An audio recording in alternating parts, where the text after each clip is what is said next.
Joining us on the line right now is D.C. Councilmember Jack Evans, who represents Ward 2 here in the District of Columbia. We wanted to have somebody on from the district to talk about what happened yesterday with the metro system over at L'Enfant Plaza. What a scary situation. Black smoke, people, some 84 people taken to the hospital. One person died, two are in critical condition.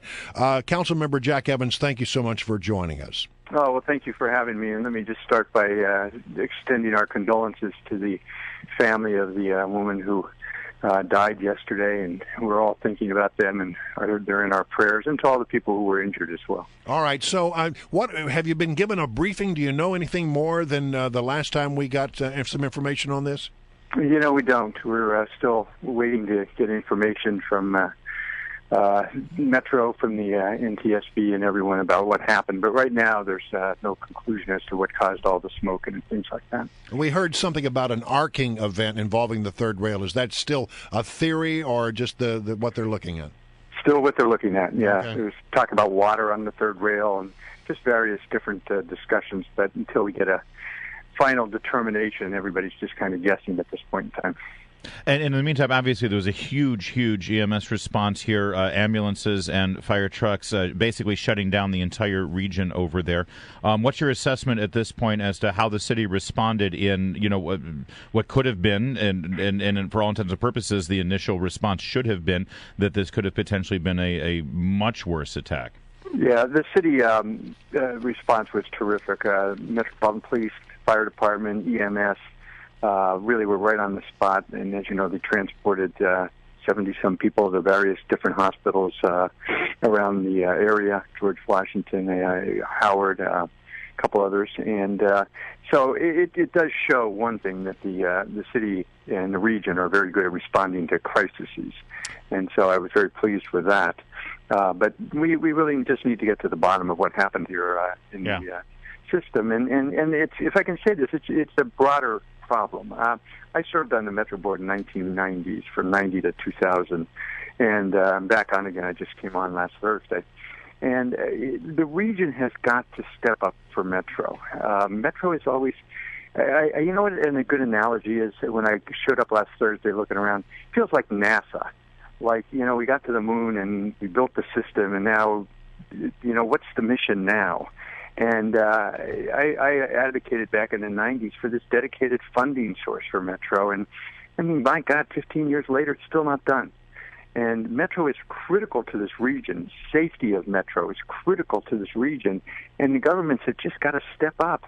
Well, when you say that, I mean, what exactly would your proposal be? And remind our listeners what your proposal is for the funding source. One of two things. You either dedicate a portion of the gas tax, or you dedicate a portion of the sales tax.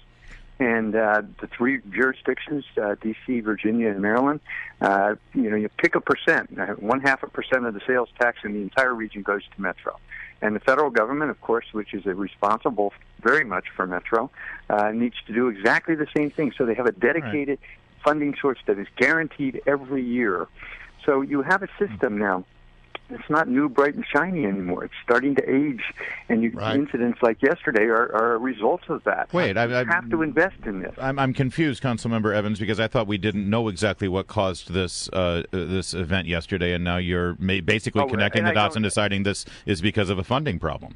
Yeah, well, I don't know what caused the event yesterday, and I said that. But what I'm saying is, overall, for the system, we really need to invest in this, and that's one of the things I'll be advocating on the board. All right, so you're on the Metro Board, and so in that capacity, here's what I guess I want to ask you. I saw a thing the other day that said that there's some cars out there that are still being used that are 40 years old. I was quite surprised to hear that 40-year-old cars are still in use. We had an incident the other day where it seemed like the Metro Center flooded, and now we got this thing where something happened over there, and I mean, this could have been really bad. I mean, if it had not been for a good response by our first responders, this could have been a really horrific thing. So as people get on the Metro, they want to have some sense that they're safe and secure and that they're going to get to their workplace or home at the end of the day without any trouble. What do you say to them? I would say that overall, I believe, and again, I just got on the board last Thursday, but I believe Metro is safe. And so I would encourage everyone to continue to ride it. But my earlier comments are, we really have to invest in the future of Metro. And if indeed, I'm unaware that we have cars that are 40 years old, but if indeed we do have cars that are 40 years old, are they safe? Have they been refurbished?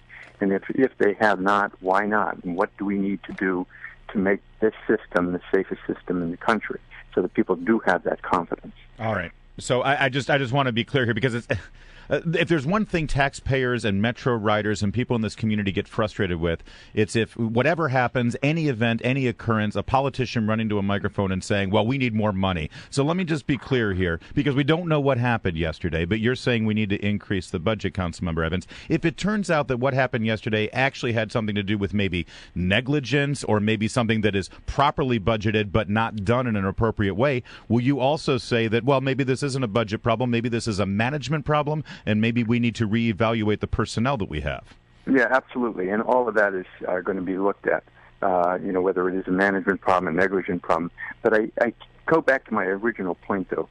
Metro is so critical and instrumental to this region that the region really needs to support it and continue to upgrade it and make it safer. And so it's not that I'm, if anyone, a very fiscal hawk, as you know. Right. That's my reputation. So I'm not saying that you throw money at a problem, but I am saying that from an outsider now looking at Metro, we really, really must make it a system that we all have confidence in. But we will get to the bottom of what happened here and make sure that the whatever happens, that the system is safe for everybody to ride. We're going to leave it right there. D.C. Councilmember Jack Evans, Ward 2, member of the Metro Board. We appreciate you joining us. Thank you.